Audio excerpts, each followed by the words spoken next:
Hello welcome to friends, मैं D life digital education में आपका हार्दिक स्वागत करता हूं। तो मेरी तरफ से आपको प्यार भरा नमस्कार, सत श्री अकाल। तो बच्चों हम चलते हैं क्लास के ऊपर। जैसे आपको पता है कि मैथ के अंदर हमारा सिंप्लीफिकेशन सरलीकरण टॉपिक चल रहा है, तो उसी का नेक्स्ट पार्ट लेते हुए मैं आपके पास आया हूं। तो बच्चों आपका ज्यादा समय ना लेते हुए चलते हैं डायरेक्ट क्वेश्चन के ऊपर। तो आज का हमारा है ये 20 नंबर क्वेश्चन और वैसे है 1 नंबर क्वेश्चन, ठीक है। तो क्लास का है 20 नंबर क्वेश्चन, देखते हैं क्या बोलना चाहता है। तो बच्चों यहां पर आज मेरे को दिया क्या गया है कि a बटा बी बराबर है 16/3। तो आपको वैल्यू किसका फाइंड आउट करना है, a प्लस बी और a माइनस बी। बच्चों जब भी ऐसा क्वेश्चन आपको दिखे तो आप एक नोट कर लीजिए। मैं आपको एक फॉर्मूला बताता हूं, योगांतरानुपात विधि बोलते हैं इसको। कौन सी विधि? योगांतरानुपात विधि। जैसे कंपाउंड विंडो लगाते हैं ना, इस तरीके से। तो वो होती क्या है, अगर अपने को a बटा बी बराबर c बटा डी दिया हो, अगर आपको यदि a बटा बी बराबर c बटा डी दिया हो, जैसे आपको a बटा बी और यहां पर c की वैल्यू 16 और d की वैल्यू 3, तो आप क्या करोगे बच्चों, a plus B divide a minus B बराबर c plus D divide c minus D. ये अगर आपको पता होता है तो डायरेक्ट आपका क्वेश्चन का आंसर आ जाएगा। तो बच्चों इस क्वेश्चन को अगर मैं करना चलूं तो मेरे पास क्या होगा, देखिए सबसे पहले आपके पास दिया क्या हुआ है, a बटा बी बराबर कितना 16/3। तो मैं अगर इस फॉर्म में देखूं कि a बटा बी है c बटा डी, एक तरीके से यहां पर c का मान कितना है 16 और d का मान कितना है 3। तो a plus B a minus B निकालना है, तो मैं क्या करूंगा, इसको a plus B divide a minus B is equal to c plus D. तो 16 प्लस 3 और divide c minus D 16 minus 3। तो डायरेक्ट आपके पास सीधा आंसर ही निकल के आएगा। कैसे? देखिए 16 और 3 कितना होता है 19 और 16 में से 3 गए 13। तो बच्चों आपका जो आंसर है वो कितना आ जाएगा 19/13। मतलब आपके पास कौन सा ऑप्शन आ जाएगा, सी ऑप्शन। तो बच्चों ये योगांतरानुपात विधि बोलते हैं। अगर आपके पास a बटा बी बराबर c बटा डी का टर्म दिया हो तो आप डायरेक्ट इसको लिख सकते हो a plus B divide a minus B बराबर c plus D divide c minus D. तो यहां से मैंने देखा तो c का मान कितना था 16 और d का मान 3। तो बच्चों 16 प्लस 3 और नीचे 16 माइनस 3, 16 और 3 होता है 19 और 16 में से 3 गए कितने होते हैं 13। तो बच्चों इस तरीके से हमारा आंसर बन गया 19/13। आपको योगांतरानुपात विधि में यह पता होना चाहिए कि अगर a बटे b बराबर c बटा डी दिया हो तभी आप ऐसा करोगे, अदरवाइज नहीं करोगे, ठीक है। तो ऐसे क्वेश्चन मैं काफी लेके आया हूं, आपको मैं करवाना चाह रहा हूं।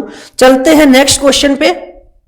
ये देखिए एक क्वेश्चन बिल्कुल सेम है इसका, तो ये आप करके ट्राई करिए जल्दी से। आपको दिया गया है a बटा बी बराबर 5/3।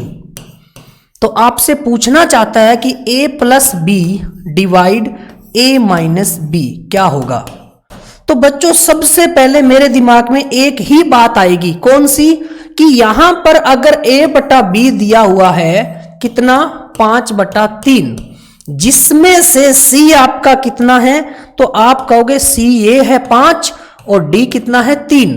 तो मेरे एक ही मन में बात आएगी कि मेरे को ये पता है फॉर्मूला होता है a plus B divide a minus B बराबर c प्लस डी और डिवाइड c माइनस डी। तो यहां से a plus B divide a minus B करूंगा तो मेरे पास कितना आ जाएगा c प्लस डी, 5 प्लस 3 और डिवाइड में 5 माइनस 3। तो 5 और 3 कितना होता है बच्चों 8 और 5 में से 3 गए 2, 2 चौके 8। तो बच्चों आपका आंसर जो है वो कितना आ जाएगा 4 आ जाएगा। तो कौन सा ऑप्शन होगा, ए ऑप्शन। तो बहुत ही अच्छी विधि है और सरल विधि है, इसको बोला जाता है योगांतरानुपात विधि। तो a बटा बी बराबर c बटा डी का फॉर्म हो तो आप कैसे करोगे, a plus B divide a minus B is equal to c plus D divide c minus D. तो मैंने यहां पर ये लिखा और वैल्यू पुट किया 5 प्लस 3 डिवाइड 5 माइनस 3। तो बच्चों 8/2 आपको पता है कितना होता है 4 होता है, ठीक है। चलते हैं नेक्स्ट क्वेश्चन पे। अब देखिए, अब इसने थोड़ा सा क्वेश्चन को रोटेट कर दिया, घुमा दिया, तो कोई दिक्कत नहीं है बच्चों। आपके पास दिया क्या हुआ है, a plus B divide a minus B is equal to 25/12, और आपसे पूछा क्या है, a बटा b पूछा है, ठीक है ना। अब आपके पास एक फॉर्मेट था क्या, कि a plus B divide a minus B क्या होता है बच्चों, c प्लस डी और डिवाइड c माइनस डी। ये तो आपको पता है ना, ये आपको पता है, ये फॉर्मेट मैंने अभी बताया जस्ट। तो अगर ये पता है तो मैं यहां पर एक काम करता हूं कि मैं a मान लेता हूं, ये पूरे को। अगर मैं यहां पर इस पूरे को a मान लेता हूं और इस पूरे को मैं b मान लेता हूं, अब ये फॉर्मेट लगाइए बच्चों। तो अगर मैं ये फॉर्मेट लगाता हूं तो कैसे क्या बनता है, देखिए बहुत ही इजी तरीके से बताऊंगा। देखो a प्लस बी, a कितना है बच्चों, a प्लस बी, ठीक है, प्लस b कितना है, a माइनस बी, ये देखो b पूरा है मेरा अभी, a minus B divide a कितना है, a प्लस बी है, माइनस और b कितना है, a माइनस बी। तो बच्चों यहां पर ब्रैकेट में लिखिए, जब आपके पास माइनस बार आ जाए तो इसको आप क्या लिखोगे, बराबर c प्लस डी 25, ये आपका क्या हो जाएगा बच्चों c, और ये क्या हो जाएगा d। तो मैंने क्या किया, 25 प्लस 12 और डिवाइड में 25 माइनस 12। तो जब हम इसको सोल्व करेंगे तो हमारे पास क्या आएगा, देखते हैं। अब इसको सोल्व करिए, इसको सोल्व करने पर मेरे पास क्या आएगा, देखिए a प्लस बी, यहां से बच्चों देखो b से b कट रहा है ना, a और a कितना हो गया 2a divide a plus B और माइनस का a, और यहां पर माइनस और माइनस क्या हो जाएगा, प्लस का b इज इक्वल टू 25 और 12 होता है 37, और 25 में से 12 गए कितना होता है 13। अब इसको एक स्टेप और लिख लेता हूं तो क्या बन जाएगा, देखिए 2a, यहां से कट कौन गया बच्चों, तो ये आप देखोगे ये आपके पास a प्लस का और a माइनस का कट रहा है, तो मेरे पास बन गया 2a डिवाइड में 2b इज इक्वल टू 37/13। तो बच्चों यहां से 2 से 2 कट जाएगा, तो a बटा b जो मेरे पास आ जाएगा वो कितना आ जाएगा, 37/13। और मेरे से पूछा क्या था, यही पूछा था a बटा b, तो मेरा आंसर जो है वो कौन सा ऑप्शन आ जाएगा, सी ऑप्शन 37/13। बच्चों खासकर ये ध्यान रखना है। अब आपके दिमाग में आ रहा होगा कि सर ये क्या है, बच्चों एक बात बताऊं, मैंने इस पूरे को a मान लिया और इस पूरे को b मान लिया, ठीक है ना। तो आपको करना क्या है, आपका तो ये फॉर्मेट होता ही है, तो a प्लस बी, a मेरा ये था प्लस b मेरा नीचे वाला था, और इसी तरीके से a माइनस बी कर दिया। बच्चों यहां माइनस का निशान है तो ब्रैकेट लगा लिया करो, क्यों, क्योंकि अंदर माइनस माइनस प्लस हो जाता है, और बराबर में c प्लस डी, तो 25 प्लस 12 और 25 माइनस 12। तो ऐसा किया तो मेरे पास a बटा बी का फॉर्म बन गया 37/13। तो बच्चों आपको आगे से पीछे तो करना आना चाहिए, ऐसा नहीं है कि आपको बिल्कुल बना के देगा और आप खा लोगे। बच्चों आपको सामान देगा, अगर खीर बनवाएगा ना तो आपको कहेगा बच्चे इतना दूध डाल लीजिए, इतनी चीनी डाल लीजिए, तभी जाके वो खीर बनेगी, ठीक है ना। हो सकता है पहले 2 टाइम में 3 टाइम में टेस्टी ना बने, पर एक बार जरूर बनेगी। इसी प्रकार क्वेश्चन को आप प्रैक्टिस कीजिए, एक बार 2 बार गलती होगी पर बाद में नहीं होगी, ठीक है ना। एक क्वेश्चन मैं ऐसा और करवा देता हूं ताकि आपका कोई डाउट ना रहे। बच्चों सेम क्वेश्चन मैंने आगे वाला डाला है, ये देखिए जैसे मैंने अभी आपको बताया। तो बच्चों यहां पर ये क्वेश्चन हमारे पास क्या है, देखते हैं।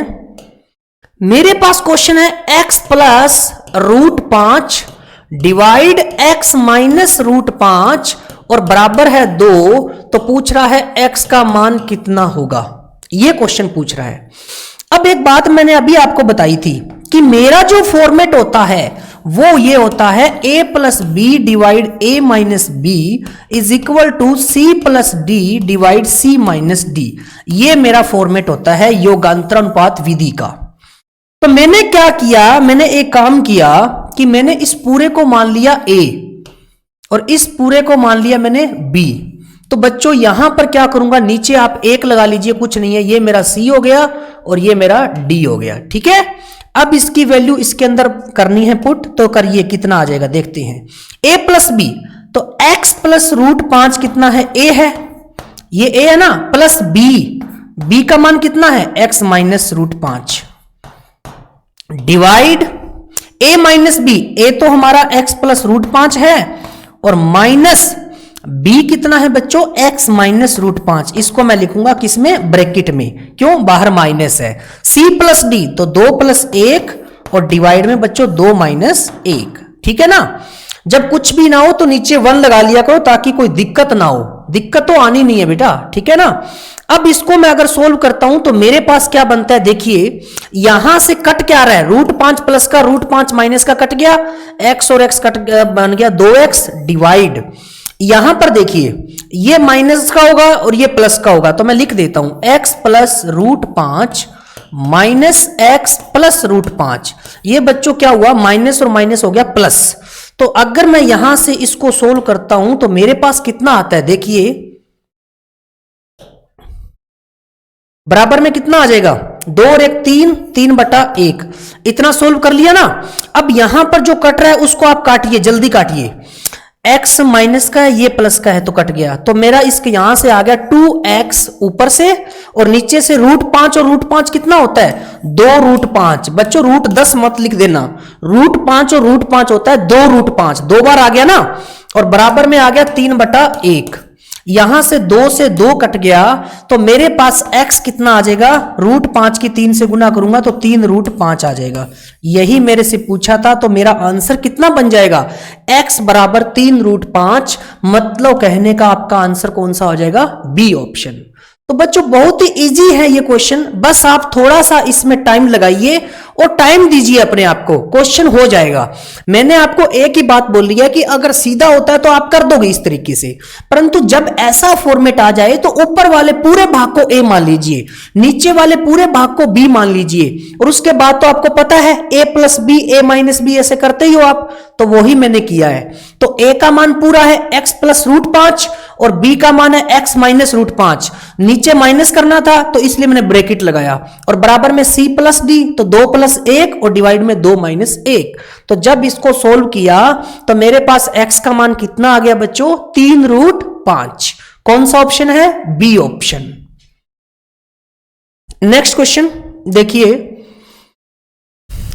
अब क्या बोल रहा है बच्चों कि अगर 2x plus Y is equal to 2x divide है 2x माइनस वाई बराबर 5/4, तो आपको निकालना क्या है 2x/y का मान आपको निकालना है, ठीक है ना, ये आपको दिया हुआ है। तो सबसे पहले आप क्या करोगे, एक काम करते हैं, इसको मैं मान लेता हूं पूरे को a और इसको मैं मान लेता हूं पूरे को b और इसको मान लेता हूं c और इसको मान लेता हूं d, जो आप करते आ रहे हो। तो मैं क्या करूं 2x प्लस वाई, ए तो ये हो गया, पहले फॉर्मेट का मैं फॉर्मूला लिख देता हूं फिर आप कंफ्यूज हो जाओगे। तो फॉर्मूला आपको पता ही है बच्चों क्या होता है, a plus B divide a minus B is equal to c plus D divide में c माइनस डी, ये फॉर्मूला होता है ना योगांतर अनुपात विधि का। तो बच्चों अगर मैं इसके अंदर वैल्यू पुट करूं तो क्या आ जाएगा, a का मान कितना है 2x plus Y plus b का मान कितना है 2x minus Y divide a minus B, तो 2x प्लस वाई ए का मान हो गया माइनस और b का मान क्या है 2x माइनस वाई और बराबर में c प्लस डी, तो बच्चों 5 प्लस 4 और डिवाइड में 5 minus 4।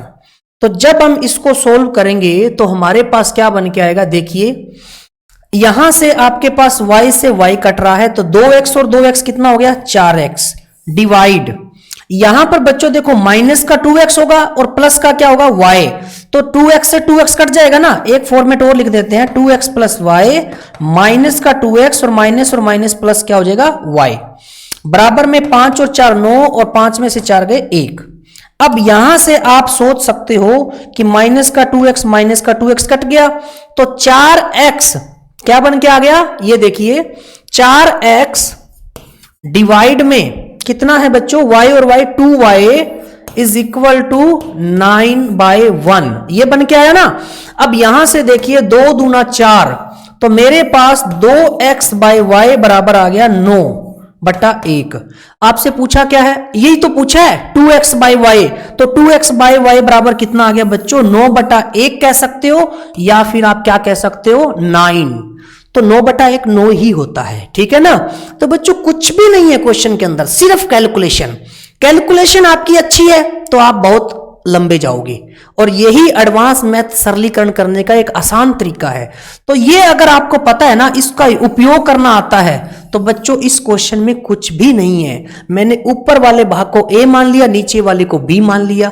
a plus B divide a minus B, c plus D divide c minus D. उसके बाद कैलकुलेट किया तो मेरे पास क्या बन के आ गया 9 आ गया। तो आया क्या था 2x बाई वाई।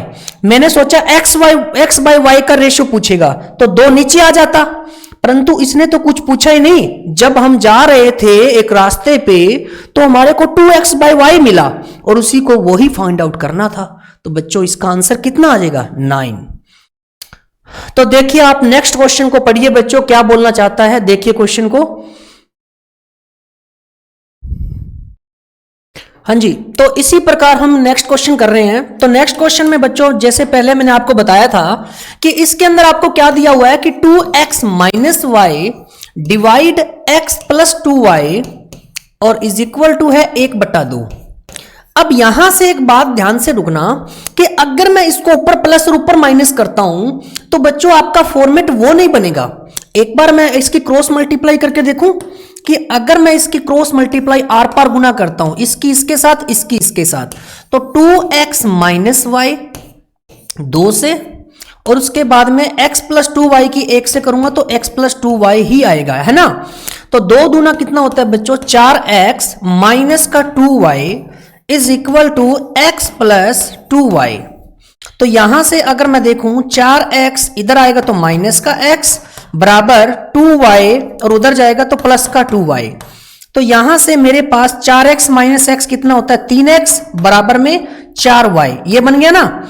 अब बच्चों आपको करना क्या है, यहां से देखिए कि अगर इतना पता चल गया तो मैं x बटा y का रेशियो कहूं तो मेरे पास कितना आ जाएगा 4/3, यही रेशियो बन जाएगा। ये देखिए आप 3 को अगर आप x से गुना करते हो 3x और 4 को y से गुना करते हो तो कितना आ गया 4y। इस तरीके से हमने ये बना लिया। अब बच्चों आपको क्या करना है, वही काम करना है कि x बटा y आपके पास आ गया कितना 4/3। तो बच्चों a बटा b बराबर c बटा d होता है ना। तो अब मैं यहां पर योगांतरण बात विधि लगाता हूं तो मैं क्या लिखूंगा x प्लस वाई और x माइनस वाई, यही लिखूंगा ना, x plus Y x minus Y. पर एक बात बताओ, मुझे चाहिए 3x प्लस वाई।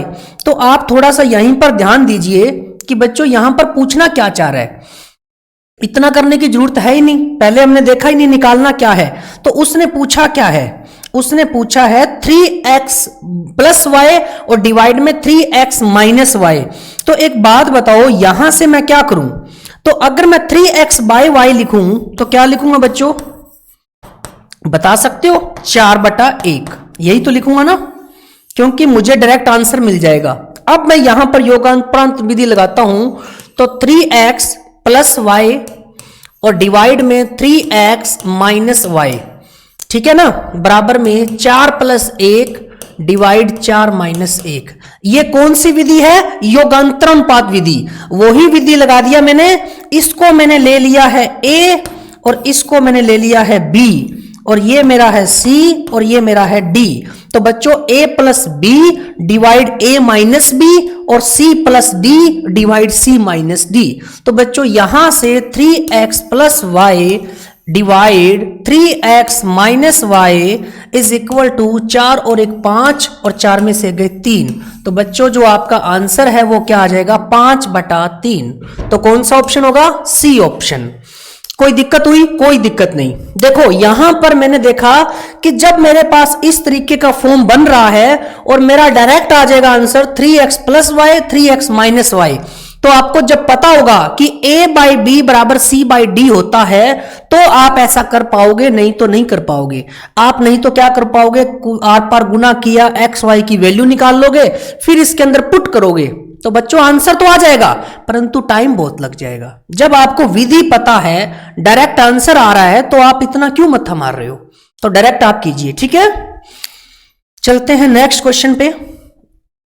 तो नेक्स्ट क्वेश्चन हमारा क्या है, ये देखिए कि आपको दिया हुआ है x की power 3 plus 3x divide 3x square plus x is equal to 189 divide में कितना बच्चों 61। तो पहले अगर मैं यहां पर इसको पूरे को a मान लेता हूं, ठीक है, और इस पूरे को मैं b मान लेता हूं, और ये c और ये d, तो आपकी जो विधि होती है वो क्या होती है बच्चों, a plus B divide a minus B बराबर c प्लस डी और डिवाइड में c माइनस डी। तो जब मैं इसमें वैल्यू पुट करूंगा अकॉर्डिंग टू दिस, तो a का मान कितना है X square plus 3x plus b कितना है 3x square plus 1 divide a minus B, तो a बच्चों आपका है X square plus 3x minus b कितना है, अब ये पूरा प्लस का है तो यहां पर आप ब्रैकेट लगाइए, बाहर माइनस है प्लस 1, ये लगा दिया बराबर c प्लस डी 189 प्लस 61 और डिवाइड 189 माइनस 61, वैल्यू पुट कर दिया मैंने। अब बच्चों आपको क्या करना है, कुछ भी नहीं, क्वेश्चन का आंसर निकल जाएगा अब आपका।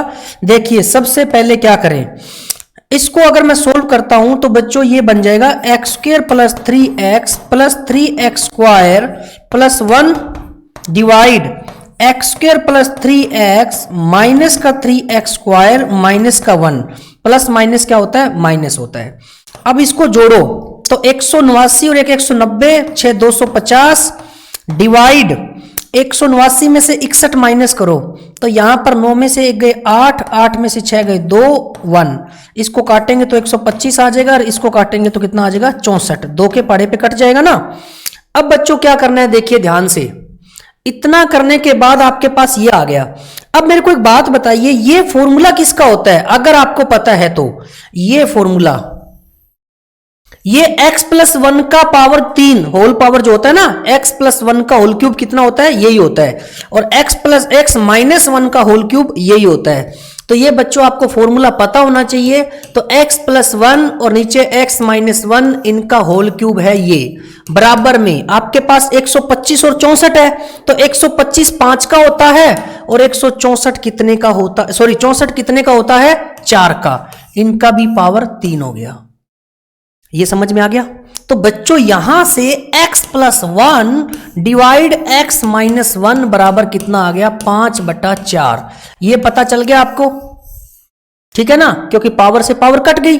अब यहां से आपके पास ये चीज आ गई, तो अब निकालना क्या है, x की वैल्यू निकालनी है, ये पावर से पावर काट दीजिए, x की वैल्यू निकालनी है, तो बच्चों इसकी इससे गुना करो और इसकी इससे गुना करो, 4x प्लस 4 बराबर 5x माइनस 5, इसकी इससे गुना कर दी, तो 4x इधर आएगा तो माइनस का 5x, माइनस का 5 उधर जाएगा तो माइनस का 4, तो माइनस का x बराबर माइनस का 9, तो माइनस से माइनस कट जाएगा।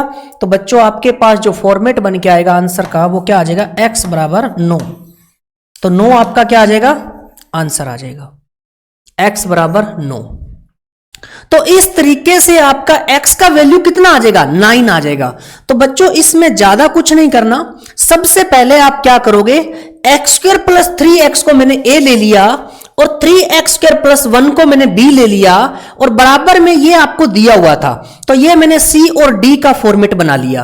अब आपको पता है कि योगांतरानुपात विधि जो होती है a plus B divide a minus B और c plus d divide c minus d, तो बच्चों a का वैल्यू यहां पर x के क्यूब प्लस 3x और b का वैल्यू है कितना 3x square plus 1 divide c का वैल्यू ये था, तो ये मैंने माइनस क्यों किया, क्योंकि यहां पर माइनस था, और माइनस के बाहर ब्रैकेट लगाना बहुत जरूरी है बच्चों, तो मैंने ब्रैकेट लगा के minus plus minus minus plus minus. अब मुझे यह पता चला कि यह फॉर्मूला होता है x प्लस 1 का पावर 3 का और यह होता है x माइनस 1 का पावर 3, तो मैंने होल क्यूब कर दिया और इधर 5/4 का भी होल क्यूब कर दिया। तो बच्चों पावर से पावर कट गई, x plus 1 divide x minus 1 बराबर 5/4, तो इतना मैंने करने के बाद x की वैल्यू कितनी निकाल दी बच्चों, 9 निकाल दी। तो इस तरीके से x बराबर क्या आ गया, 9 आ गया। ठीक है, तो बच्चों इस तरीके से हमें x की वैल्यू फाइंड आउट करनी है। चलते हैं नेक्स्ट क्वेश्चन पे। देखिए, which of the flowing fraction is the smallest, मतलब इसका क्या पूछा है कि सबसे छोटी भिन्न कौन सी है। क्या पूछा है, सबसे छोटी, स्मॉलेस्ट होता है सबसे छोटी, छोटी भिन्न कौन सी है, इसका मतलब ये है। तो जब भी ऐसा क्वेश्चन आए तो बच्चों आप क्या करोगे, आपके पास क्या दिया हुआ है 7/6, 7/9, 4/5, 5/7। तो इसको कभी डिवाइड करके मत देखना। इसको आप कैसे सॉल्व करोगे, पहले मैं 2 को उठा लेता हूं। तो अगर मैं इन दोनों को उठा लेता हूं तो बच्चों देखिए 7/6 और 7/9। अब आप इसको कैसे देखोगे, छोटा कौन सा है, इसकी इससे गुना की, 7 निमा 63 और 6 7 42। समझ में आई बात। तो छोटा कौन है इसमें से, 42 छोटा है ना, इसका मतलब 7/9, 7/9 क्या है, छोटा है। तो बच्चों अगर मैं यहां से कहूं 7/9 छोटा है, अब मैं तुलना कर रहा हूं 4/5 से। अब मैं 4/5 से अगर मैं तुलना कर रहा हूं तो इसकी इससे और इसकी इससे, 7 पंजा 35 और 9 चौका 36।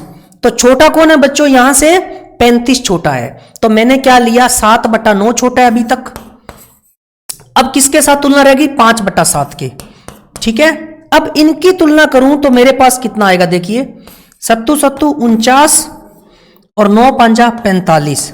तो बच्चों यहां से छोटा कौन है, 45, मतलब 5/7, 5/7। तो मैंने सारा कुछ करके देख लिया, तो मेरे पास जो छोटा आया, सबसे छोटा, वो कौन आया बच्चों, 5/7 आया। तो 5/7 मैंने क्या कर दिया, स्मॉलेस्ट कर दिया। तो इस तरीके से क्या है कि 2 की तुलना कीजिए। पहले मैंने इन दोनों को उठाया तो इसकी इससे गुना करी, 7 निमा 63, 6 7 42। तो बच्चों यहां से 42 छोटा है, 7/9। तो 7/9 मैंने एज इट इज लिखा और नेक्स्ट लिया 4/5। 7 5 35, 9 चौका 36। कौन छोटा है, 35। इसका मतलब 7/9 अभी भी छोटा है, 7/9 बचा कौन, 5/7।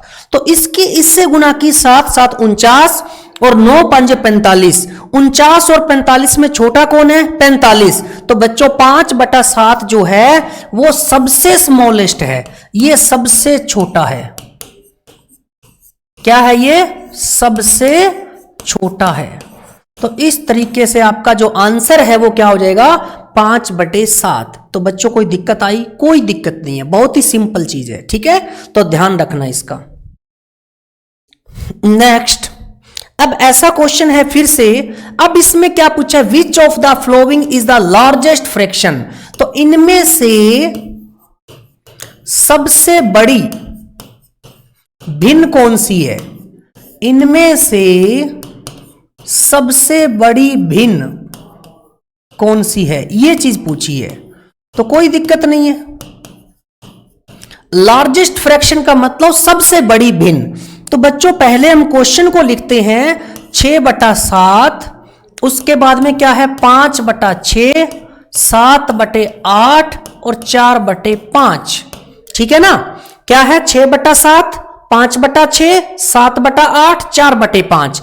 इसमें सबसे बड़ी भिन्न देखनी है। तो पहले मैं क्या करता हूं, 2 पार्ट को उठा लेता हूं।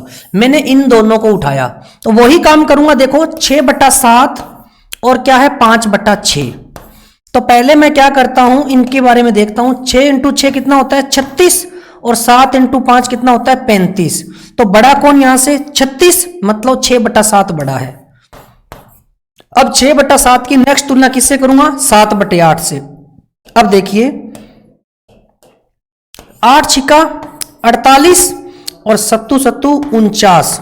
तो बड़ा कौन है 49, इसका मतलब 7/8 बड़ा है यहां से, 7/8 और लास्ट में कौन बचा 4/5। अब इनकी तुलना करके देखते हैं कौन है, 7 × 5 35 और 8 × 4 कितना 32। तो बच्चों बड़ा कौन है यहां से 35, मतलब 7/8। तो 7/8 जो है वो क्या है बच्चों, सबसे बड़ा है। क्या है, सबसे बड़ा है। तो सबसे बड़ी जो भिन्न है वो क्या है 7/8। तो इसमें हमें करना क्या है, सिंपल सी बात यही है कि आप पहले एक एक की तुलना करिए। जैसे मैंने क्या किया, 6/7 और 5/6 को उठाया। और बच्चों ध्यान रखना कि जब इससे गुना होगी ना क्रॉस मल्टीप्लाई, वो पहले लिखा जाएगा। जैसे यहां पर 6 पहले है तो यहां पर पहले आएगा। 6 × 6 36, 7 × 5 35। 36 और 35 में बड़ा कौन है? 36। तो मैंने कहा 6/7 बड़ा है, तो मैंने यहां पर क्या है, डिवाइडेशन कर दिया। एक तरीके का मैं बीच में लाइन खींच देता हूं ताकि कोई दिक्कत ही ना हो। अब देखिए यहां से बड़ा कौन आया? 6/7, क्योंकि 36 था ना बड़ा। 6/7 को लिखा और नेक्स्ट 7/8 लिया। तो बच्चों यहां से मेरे पास आया 7 × 7 कितना होता है? 49, और 6 × 8 होता है 48। तो कौन बड़ा? 49 बड़ा, 49। तो बच्चों यहां से 7/8 बड़ा था, तो 7/8 की तुलना किससे होगी? 4/5 से। तो 7 × 5 कितना? 35, और 8 × 4 कितना? 32। 32 और 35 में बड़ा कौन? 35। तो बच्चों यहां से हमारे पास आंसर क्या आ जाएगा? 7/8। इस तरीके से आप छोटा और बड़ा भिन्न आराम से देख सकते हो। आप कभी भी 6/7 को भाग मत करके देखिए इस तरीके से, बच्चों टाइम भी लगेगा और पता भी नहीं चलेगा, ठीक है ना, इस तरीके से।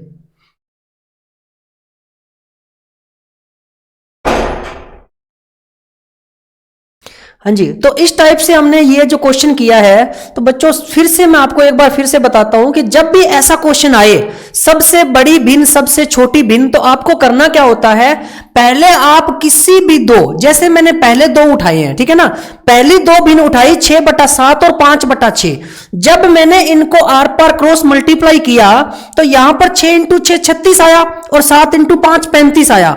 तो 36 और 35 में कौन बड़ा है? 36। तो बच्चों यहां से 6/7 बड़ा हुआ, उसके बाद 7/8 लिया नेक्स्ट। तो यहां से 8 × 6 48, 7 × 7 49। तो बच्चों 48 और 49 में बड़ा कौन है? 49। मतलब 7/8। तो 7/8 ऊपर से कौन सी भिन्न बच गई? 4/5। तो जब मैंने इसको मल्टीप्लाई किया तो 5 × 7 35, 8 × 4 32। तो बड़ा कौन है 35 और 32 में से? 35। तो हमारा जो भिन्न है वो 7/8 इन सभी भिन्नों में सबसे बड़ा भिन्न है। तो मतलब इस तरीके से हम बड़ी भिन्न और छोटी भिन्न दोनों ज्ञात कर सकते हैं। तो आपको भाग करने की जरूरत ही नहीं है, ठीक है बच्चों। चलते हैं नेक्स्ट क्वेश्चन पे। तो इस तरीके से हमने सिंप्लीफिकेशन सरलीकरण के बहुत ही अच्छे क्वेश्चन किए हैं। इसकी नेक्स्ट क्लास के साथ मैं बहुत ही जल्द आपके साथ मिलूंगा। तो बच्चों आप अपने फ्रेंड्स, जितने भी आपके रिलेटिव हैं, दोस्त हैं, उनको आप ये बोलिए कि इसको लाइक और सब्सक्राइब जरूर कीजिए। और dlife.fun यूट्यूब पर जाकर आप डेमो वीडियो जरूर देखिए। डेमो वीडियो देखने के बाद आप गूगल पर जाकर कोई भी ऐप, मतलब D-Life ऐप को वहां से आप डाउनलोड कर सकते हो, ठीक है। और वेबसाइट पे जाकर आप विजिट कर सकते हो www.dlife.fun पे जाके। तो ठीक है बच्चों, मिलते हैं बहुत जल्द नेक्स्ट वीडियो के साथ। Okay, thank you, bye bye, bye bye.